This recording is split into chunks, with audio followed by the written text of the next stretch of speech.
이제 그 열두 사도 중에 이제 열 번째 사도, 우리가 이제 사도 요한에 대해서 오늘 이제 말씀을 통해서 좀 묵상하고, 사도 요한은 과연 어떤 사람이었는가, 우리가 그 사도 요한의 이 믿음을 통해서 우리도 오늘 또 도전받고 은혜를 받는 시간이 되기를 바랍니다. 이 사도 요한은요, 일단 성경에서 베드로 다음으로 가장 많은 그 에피소드 기록이 남아 있는 사도가 바로 사도 요한입니다. 우리가 뭐 지금까지 뭐 안드레, 베드로의 동생 안드레도 봤고, 뭐 다데오, 작은 야고보, 바돌로메, 나다나엘, 그리고 그 알페오의 아들 야고보, 작은 야고보가 알페오의 아들 야고보죠. 아무튼 우리가 이제 가나나인 시몬 해서 이렇게 쭉 살펴봤지 않습니까? 그런데 이제 가장 유명한 지금 제자 3명 남았어요. 그게 이제 사도 요한, 그다음 베드로, 그다음 가룟 유다 남았는데, 일단 사도 요한이 기록상으로는 베드로 다음으로 가장 많습니다. 또 하나, 이 성경의 기록, 그러니까 성경을 기록한 그러니까 서신서, 성경 기록과 서신서로 봤을 때도 바울 다음으로 가장 많은 성경을 기록한 사람이 또 사도 요한입니다. 우리가 아는 이 요한복음도 사도 요한이 기록했고, 우리가 요한 1, 2, 3서, 그다음에 우리가 너무나 잘 아는 요한 계시록, 이 계시록을 이 사도 요한이 기록했죠. 그러니까 바울 다음으로 가장 많은 성경을 기록한 사도가 바로 또 이 사도 요한입니다.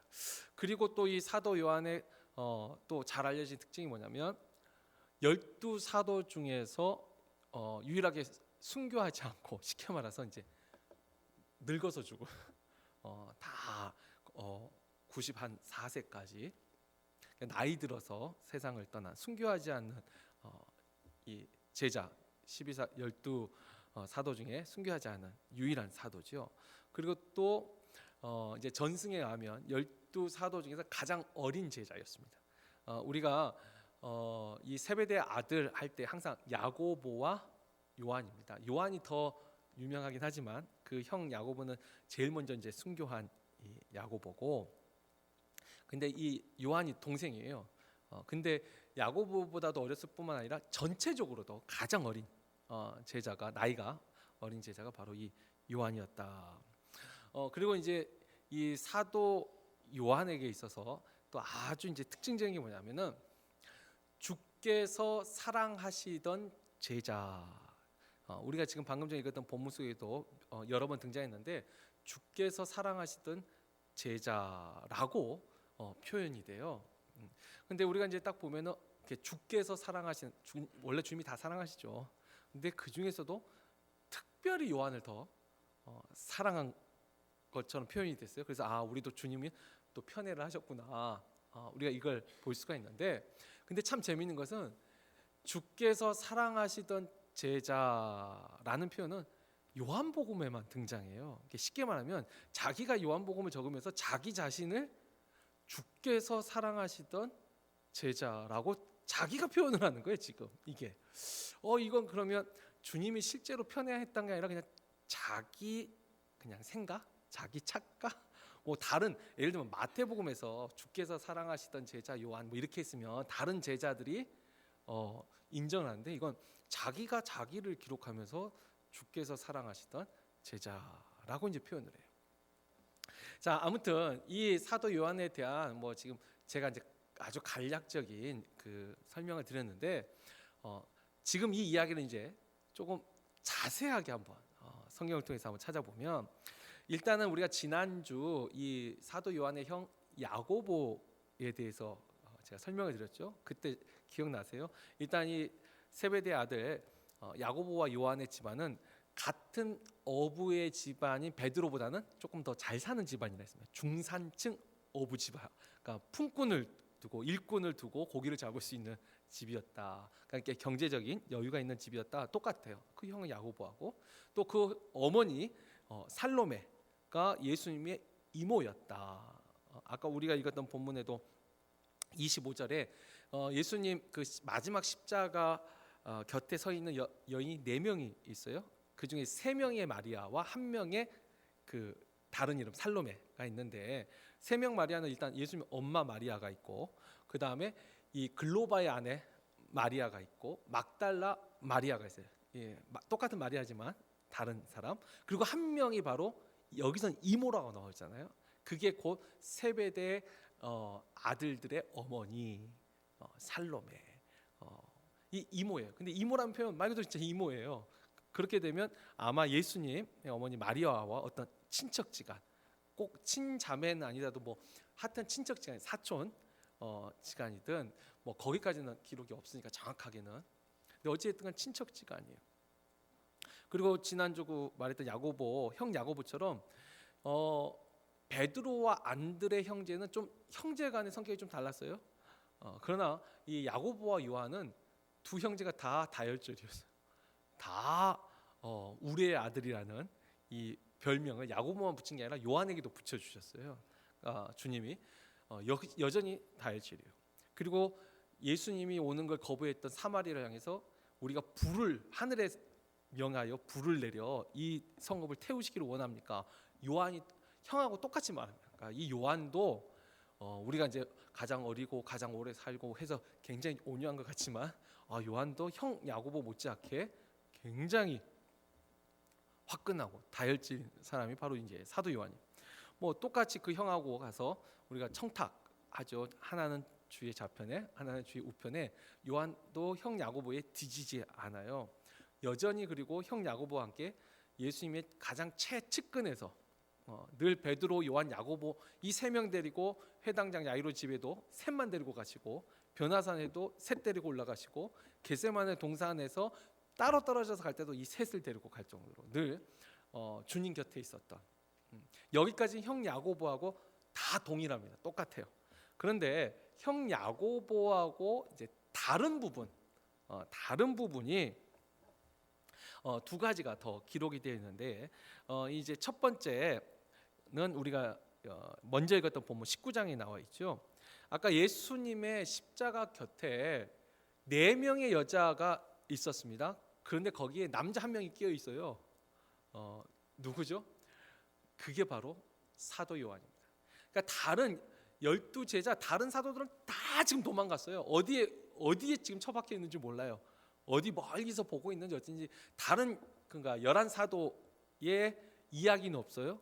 그런데 그 십자가 곁에 4명의 그 여인과 함께 25절에 보면, 26절에 보면 예수께서 자기의 어머니와 사랑하시는 제자가 곁에 서 있는 것을 보시고, 예수님 곁에 그 어머니와 함께 십자가 곁에 끝까지 지금 서 있는 사람이에요, 요한이.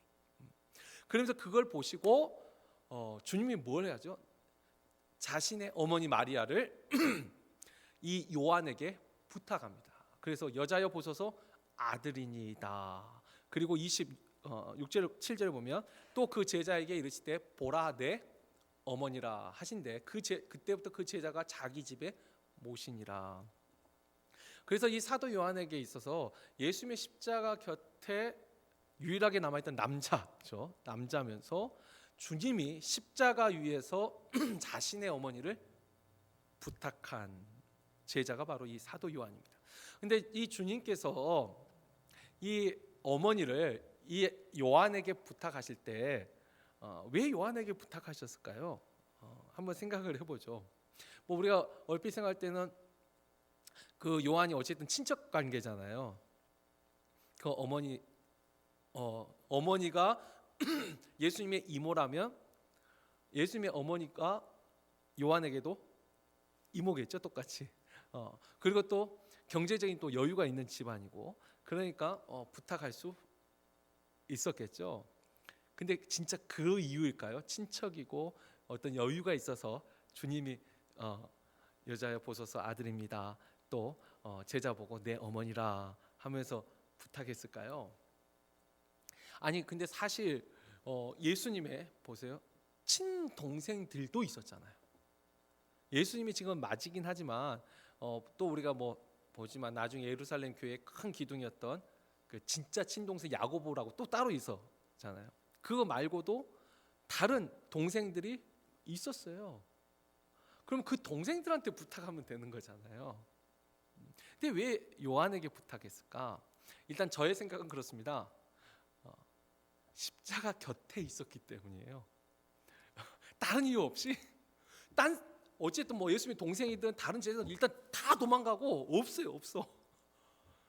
지금 예수님이 십자가 위에서 딱 봤을 때 그 어머니 곁에 서 있는 유일한 남자예요. 그러니까 곁에 있었기 때문에. 아니 왜냐하면 저도 왜 이런 생각을 하게 되냐면 뭐 예전에 이제 학생 사역하고 뭐 할 때 이제 교회에서 무슨 행사하고 지금 오늘 아침까지 BBS 여기 진짜 꽉 찼었어요. 여기 대단하게 이 본당을 쌓. 우리 권사님 보셨죠? 거의 무슨 저도 여기서 새벽 설교할 때 무슨 내가 무슨 그죠 숲속에 들어있는 것을 정말 꽉 차게 해놨는데 지금 다 치워서 없는데 아무튼 이렇게 일을 할 때 이렇게 준비하고 할 때 보면요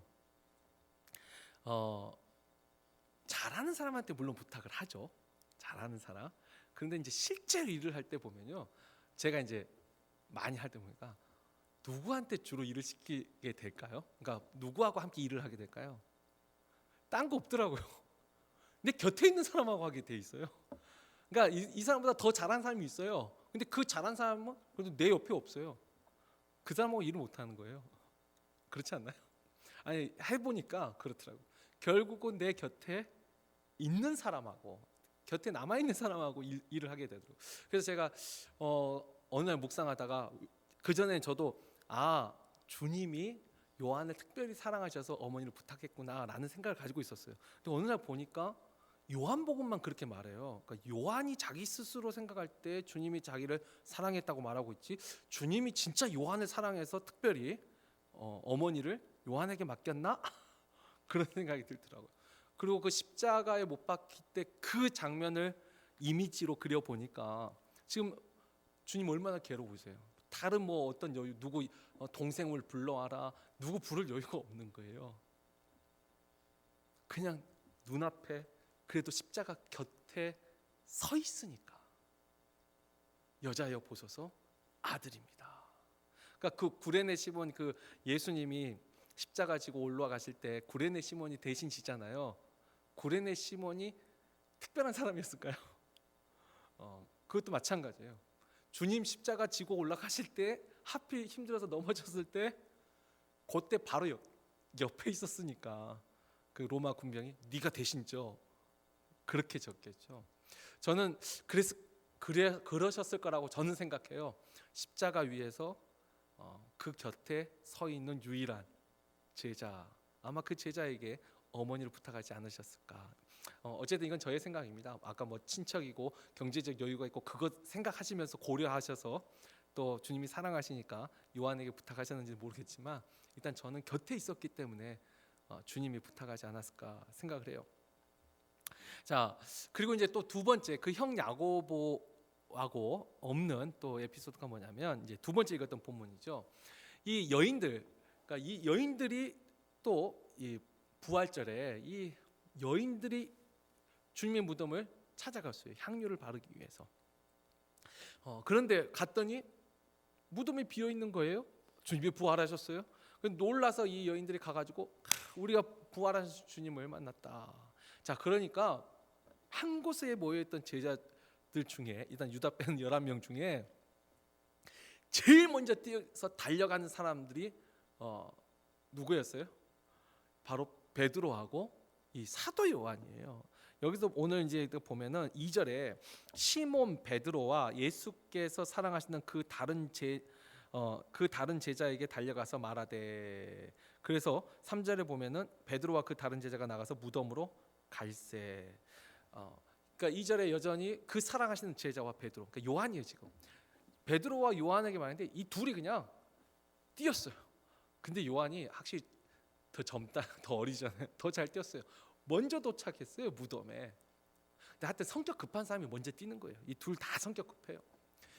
그런데 먼저 도착한 사도 요한은 생각이 많은 사람이에요. 같은 다혈질인데 그 예수님에게 청탁을 하는 것을 보면 나름 로비도 할 줄 알고 나름 그러니까 우리가 이제 뭐 하면 정치 좀 할 줄 아는 그러니까 순간 주저했어요. 같은 화끈한 성격이지만 주저해요. 근데 베드로는 진짜 단순 무식한 이 다혈질이에요. 일단 몸이 늦어가지고 늦게 도착했는데 주저하지 않고 무덤 안으로 쑥 들어가는 것이 이제 베드로. 근데 이 사도 요한은 이제 베드로가 들어가가지고 아마 그랬죠. 근데 왜 이 사도 요한이 왜 주저했을까요? 아마 아까 저 생각이 많아서 우리가 그랬잖아요. 사람이 이게 나쁜 것도 아니고 의심한 것도 아닌데 정말 주님 부활하셨을까? 내가 근데 주님 지금 만약에 그 시신을 본다면 나는 어떨까? 아니 그 시신이 없는 걸 보면 어떨까? 아마 이런 생각 저런 생각 하다가 주저하다가 이제 뒤늦게 도착한 베드로한테 선수를 뺏겼을 거예요. 근데 베드로 그냥 들어갔어요. 보고 그제서야 요한도 같이 들어가서 주님이 부활하셨구나. 이제 그걸 믿습니다. 자, 이 두 가지가 그러니까 앞에는 그 형 야고보하고 다 똑같은데 이 예수님의 십자가 못 박히시는 십자가 사건과 부활 사건에서만 이 사도 요한은 또 다른 에피소드를 지금 가지고 있는 거예요. 자, 그리고 그 다음에 이제 예수님이 이제 부활하시고 다시 이제 오순절 성령을 받고 나서 이 사도 요한은 그 다음에 어떻게 되냐면 주로 이 사마리아와 예루살렘의 주 활동 부대고 그다음에 사마리아에서도 활동을 해요. 우리가 잘 아는 사도행전 3장 1절을 보면 그 안진뱅이를 일으킬 때 베드로가 일으킬 때 누구하고 기도하러 가요? 우리 한번 같이 읽어볼까요? 제9시 기도 시간에 베드로와 요한이 성전에 올라가 있어요. 아까 채찍근 야고보도 있는데 형은 지금 어디 있는지 모르겠는데 일단은 베드로가 요한이 같이 움직여요. 기도하러도 같이 가요. 아마 야고보는 전도하러 다녔을 것 같아요. 기도하는 것보다. 그래서 제일 먼저 찍혀가지고 순교도 제일 먼저 그 형 야고보는 순교를 당한 것 같고 이건 저의 추측이에요. 근데 아무튼 베드로와 요한이 함께 기도 시간에 또 올라가죠. 또 8장 14절 같이 한번 읽어볼까요? 8장 14절 있습니다. 예루살렘에 있는 사도들이 사마리아도 하나님의 말씀을 받았다 함을 듣고 베드로와 요한을 보내매. 예루살렘 교회에서는 이 베드로와 요한을 그 근처 지방에 선교사를 파견을 했죠. 이 안디옥 교회 이방에서는 주로 바울과 바나바를 그 파견을 했다면 예루살렘 교회에서는 베드로와 요한이 확실히 활동력이 있었어요. 사마리아에도 보냈어요. 그리고 나중에 갈라디아서 2장 9절을 또 한번 같이 읽어볼까요? 있습니다. 또 기둥같이 여기는 바나바에게 친교의 악수를 하였으니 우리는 이방인에게로 그들은 할례자에게로 가게 하려 함이라. 아멘. 이것이 이제 그 갈라디아에서 이제 그리스도인의 자유에 대해서 설명하면서 우리가 이미 예루살렘에서 기둥같이 여기는, 그러니까 예루살렘 교회에 큰 핵심 인물이 그 3명이 있어요. 근데 여기서 말하는 야고보는 요한의 형 야고보는 아니고 거기는 이미 순교했고 여기서 나온 야고보가 주님의 이제 친동생 야고보예요. 그 야고보와 그다음 여전히 게바는 이제 베드로죠. 베드로와 요한이 예루살렘에서 가장 큰 기둥이었어요. 다른 사도들은 다른 지역으로 또 이제 선교를 떠나고 흩어졌을 때 끝까지 남아 있는 이 사도들이 베드로하고 요한이었어요. 자, 여기까지가 이제 성경의 요한 사도에 대한 이제 기록이고 이제 실제 이제 전승 그 성경 말고 전승에 의하면 이 사도 요한이 여전히 예루살렘과 사마리아에서 활동을 하다가 그 형 야고보가 죽죠. 헤롯 그 아그리파에 의해서 죽을 때 그때 이 요한도 잠시 이제 피난을 가가지고 이 소아시아 지역으로 갑니다. 이 소아시아가 지금 이제 터키 그 이 남부 지역이죠. 우리가 아는 요한계시록에 7교회 있잖아요. 요한계시록에 나온 7개 에베소 교회, 빌라델피아, 뭐 서머나, 사대, 라오디게 이 교회들이 사도 요한이 실제로 목회하던 교회예요. 그러니까 환상 속에서 7교회를 보고 한 게 아니라 거기서도 실제로 목회를 했고 그래서 아는 교회이기 때문에 하나님 주신 그 계시로 그 7교회를 대표로 이제 후대 교회까지 이제 묵시록을 남긴 건데 그 소아시아 지역에서 이제 목회를 하다가 계속 거기서 이제 소아시아 7개를 지도를 했죠. 그러다가 한 번 순교를 당할 뻔했어요. 근데 안 죽었어요. 안 죽은 거예요. 그리고 나서 우리가 잘 아는 이제 반모섬의 유배가 되고 이제 쭉 그렇게 하다가 이제 94세 정도 돼서 이제 하늘나라로 이제 가게 되죠. 자, 여기까지가 이제 사도 요한에 대해서 이제 쭉 성경에 나온 기록 전승까지 제가 말씀드렸는데, 이제 이 부분에서 이 많은 이야기 속에 우리가 이제 주목할 사도 요한만으로 우리가 주목할 다른 우리가 사도도 그랬잖아요. 겸손한 조력자도 있었고, 또 예수님을 가장 많이 닮은 제자, 또 마태와 같이 가장 많은 이 죄사함을 용서함을 받아서 주님을 사랑한 제자, 또 빌립처럼 참 합리적이고 이성적이지만 그것을 믿음으로 이겨낸 제자, 이렇게 각각의 좀 특징이 제가 쭉 설교를 하면서 하나씩은 했는데, 이 사도 요한에게는 어떤 특징이 있는가? 제가 이제 좀 더 깊게 묵상하고 싶은 건요, 바로 사도 요한이 요한복음에서 자기를 표현하는 그 말입니다. 사도 요한이 자기를 표현하는 말. 아까 뭐라 했죠? 사도 요한은요 계속 어떻게 표현하면 주님이 사랑하시는 제자, 주님이 그 사랑하시던 제자, 자기를 표현할 때 제가 예전에 그랬죠. 그 마태복음만 예수님의 12제자 이름을 적을 때 세리마태라고 세리라를 붙였다고 했었어요. 기억나세요? 다른 복음서에서는 그냥 마태라는 이름만 나와요.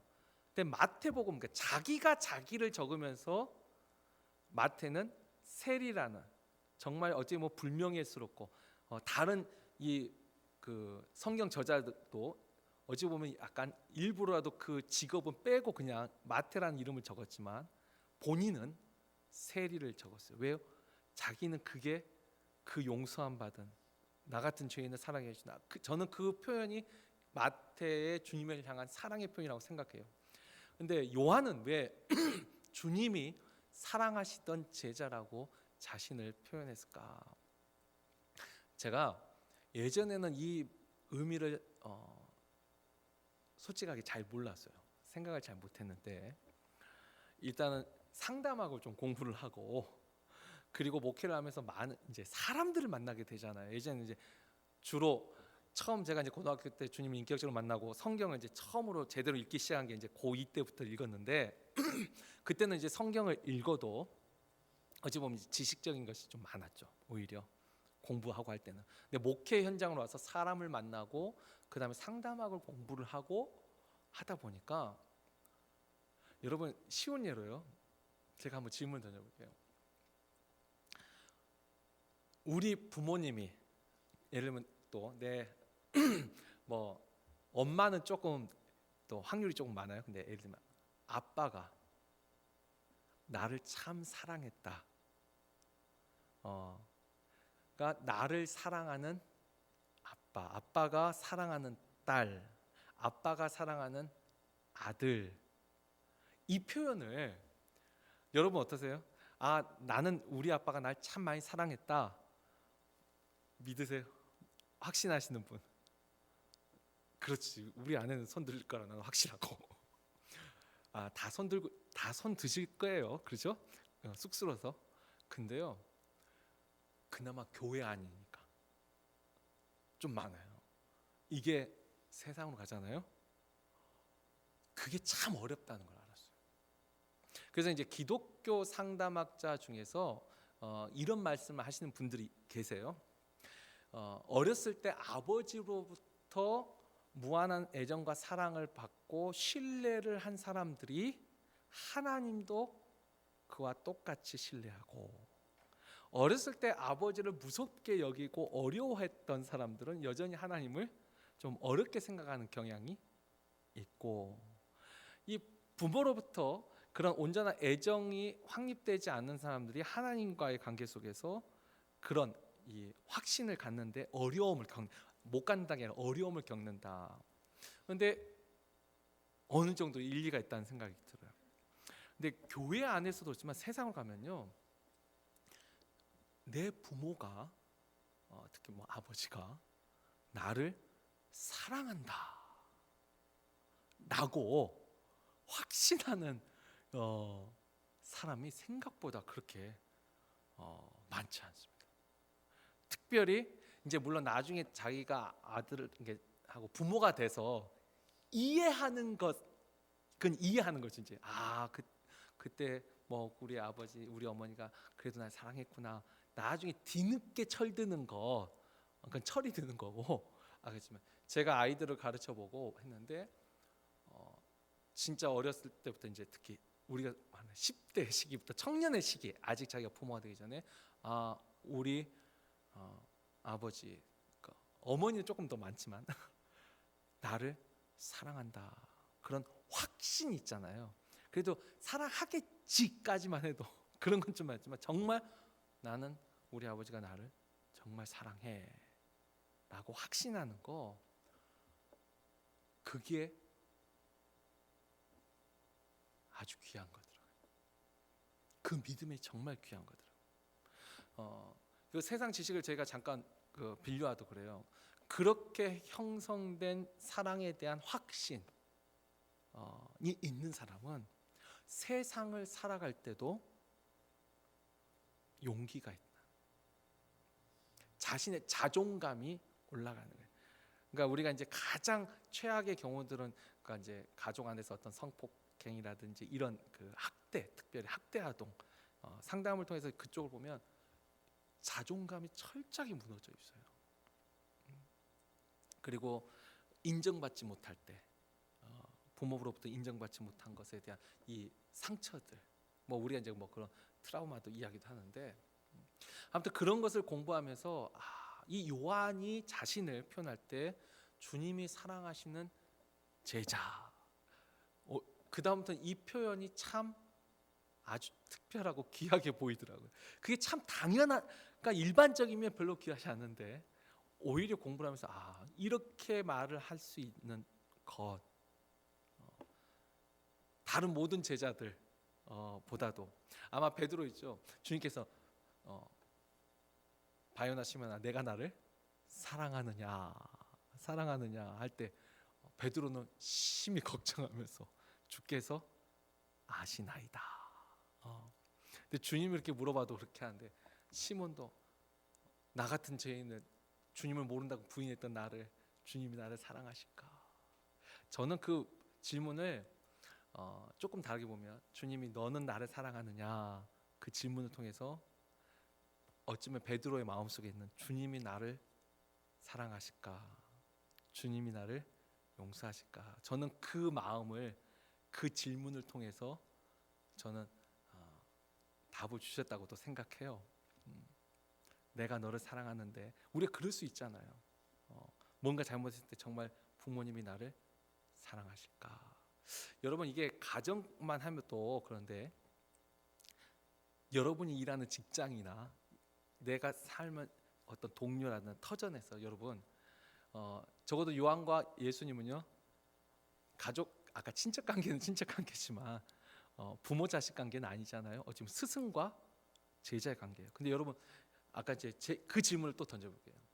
우리 선생님은 나를 참 사랑하셨다라고 생각되는 선생님 몇 분이나 계세요? 한번 그러니까 돌이켜 보는 거예요. 그 선생님은 정말 나를 인격적으로 대해주면서 나를 사랑했다라고 생각되는 선생님. 내가 어디선가 일했는데 정말 나를 사랑해주고 나를 인정했던 이 직장 상사 또는 동료, 여러분 이런 마음 갖는다는 것이요 쉽지가 않습니다. 또 요한도 분명히 있죠. 혼도 났어요. 그 형 야고보와 똑같이 사마리아 불로 멸할까 할 때도 꾸짖으셨잖아요. 시몬 베드로, 사탄아 내 뒤로 물러나라. 여러분 그 이제 나중에 우리가 베드로도 보겠지만 사탄아 내 뒤로 물러나 이런 말 듣고 주님 여전히 그 가까이서 사랑한다 말할 수 있는 거 쉽지 않죠.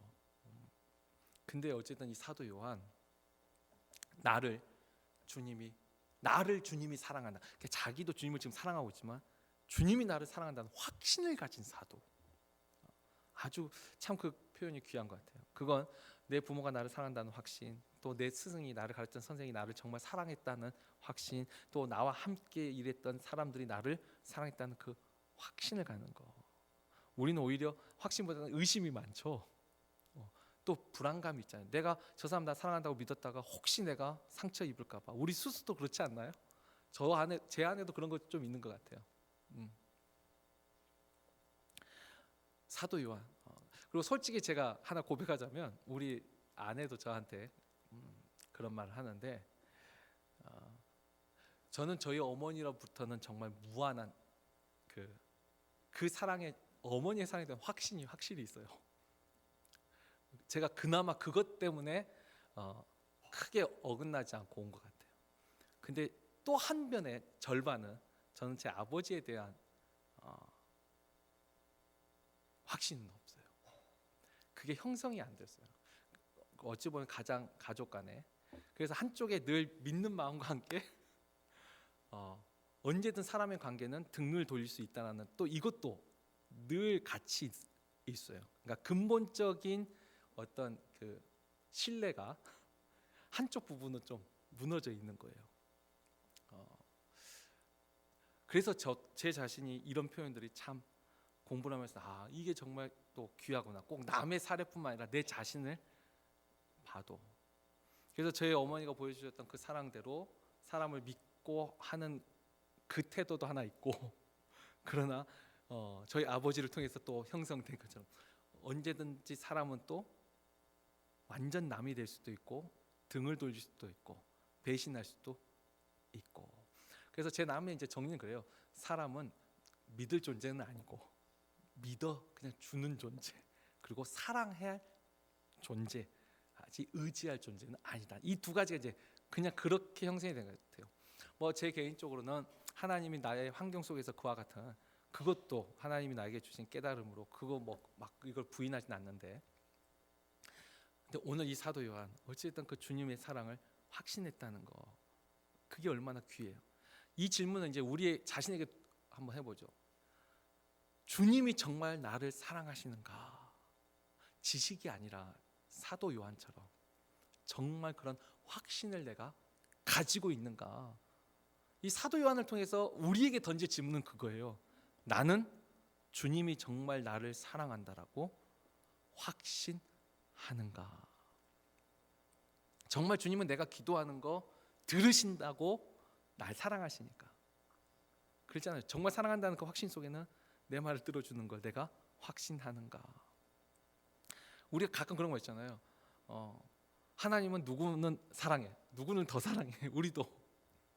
근데 나를 사랑하시는가? 그 확신이 있는가? 우리가 한번 스스로 질문을 던져야 돼요. 그리고 또 하나, 이 사도 요한이 주님이 나를 사랑한다는 그 확신의 배경 속에 또 뭐가 있죠? 자신도 주님을 확실하게 사랑한 거예요. 그래서 아까 말했죠. 사도 요한은요, 그 다혈질이고 하지만 늘 주님 곁에 있었어요. 가장 가까운 곳에 있었던 게 사도 요한이에요. 아까 십자가 곁에도 그랬죠. 그 전에 최후의 만찬에서요, 여러분 최후의 만찬, 레오나르도 다빈치가 그린 최후의 만찬도 그렇고 실제로 성경에서도 예수님 품에 기대어 안겨 있는 제자가 있어요. 그림에도. 그게 누구냐면 그 사람이 사도 요한이에요. 그러니까 주님의 품에, 그러니까 주님 바로 진짜 늘 곁에 있었던 사람이에요. 최후의 만찬 때든 어딜 가든, 아까 동행할 때도 그랬잖아요. 뭐 변화산이든 겟세마네든 늘 곁에. 십자가에도 다 도망갔지만 그 사람은 늘 곁에. 그래서 요한계시록 1장 2절에 보면은 이 사도 요한이 자기 자신에 대해서 이렇게 말을 합니다. 제가 한번 읽어드릴게요. 1장 2절에 보면은 요한은 하나님의 말씀과 예수 그리스도의 증거 곧 자기가 본 것을 다 증언하였느니라. 다 증언하였다. 마지막 94세 이 요한계시록은 이제 다 마지막 이제 생명 꺼지기 전에 이제 기록한 것을 보는데, 우리가 94세 나이까지도 주신 사명을 다 한 사람이에요.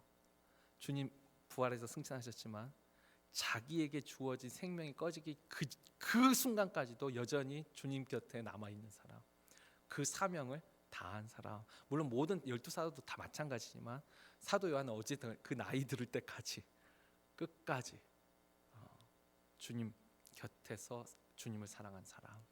우리가 이 두 가지 사도 요한을 통해서 마지막 순간까지 늘 주님 곁에 있었고 마지막 순간까지 자신의 사명을 다한 사람, 그리고 무엇보다도 주님의 사랑을 확신한 사람. 주님이 다 사랑하지만 사랑받는 사람들 중에 그 주님의 사랑을 확신한 사람들 생각보다 저는 많지 않으리라 생각해요. 때로는 주님의 사랑도 의심하고, 때로는 주님이 나를 정말 버리셨는가, 나를 잊어버리셨는가, 내 기도를 들으시는가. 우리가 그런 속에 있을 때 늘 사도 요한은 아니, 주님은 나를 사랑하셨다. 우리가 이 사도 요한을 통해서 우리가 주님을 향한 사랑 한번 확신하고, 또 하나 조금 더 이것을 우리 삶 속에 적용해서 내 부모가 나를 사랑한다는 확신, 조금 더 확대하면 그런 거죠. 부부끼리도 정말 저 사람이 나만을 사랑한다는 확신이 있어야지. 그러니까 내가 사랑하는 것도 중요하고 저 사람이 나를 사랑한다는 확신이 있어야지 진짜 행복하겠죠. 거기에 진짜 화목함이 있겠죠. 우리가 신앙생활하면서도 그저 우리 목회자와 성도의 관계가 우리 목사님은 우리를 정말 사랑해서 기도해야 하는 확신이 있는 것과 나를 사랑할까? 나를 위해서 기도할까? 그거하고는 완전히 다르죠. 목회자는 마찬가지예요. 우리 교회 성도가 나를 정말 사랑한다라는 확신을 가진 목회자와 내가 잘해야지만 내가 또 실수하면 또 이렇게 이런 마음으로 늘 전전긍긍하면서 이 조심해야 되는 거, 분명히 다른 모습이 될 거예요. 그래서 저는 사도 요한을 통해서 우리가 서로의 사랑을 확신하는, 그러니까 주님의 사랑을 확신할 뿐만 아니라 또 우리 교회 안에서, 가족 안에서, 또 우리 신앙생활 교회 안에서, 또 우리가 사는 삶의 터전에서 사랑을 확신하고 살 때 우리가 행복한 거예요. 그걸 의심하면 우리가 힘들어지는 거고. 그래서 이 시간 기도할 때 주님, 내가 그렇게 사랑을 또 확신하려면 나도 사랑을 해야 되는 거잖아요. 사랑하는 사람으로, 또 그 사랑을 확신하는 사람으로 살게 해주십시오. 기도하고, 또 우리 가정 안에서도 우리 자녀가 혹시 내 사랑을 의심하고 있을지 모르는데 하나님, 내 마음 전달되게 해주세요. 또 우리가 서로가 부부끼리도 서로 사랑하고 사랑을 확신하고, 부모 자녀도 사랑하고 사랑을 확신하고. 부모는 다 그래도 확신이 있잖아요. 근데 자녀들은 확신이 없을 수도 있어요. 우리 자녀를 위해서 주님, 우리 자녀들도 내 사랑을 확신할 수 있게 해달라고, 또 자녀를 위해서 한번 기도하고, 우리 자신, 또 우리 삶의 터전을 놓고 우리 삶의 생활 터전에서 이 말씀 가지고 주여 세 번 부르시고 한번 간절히 기도하도록 하겠습니다.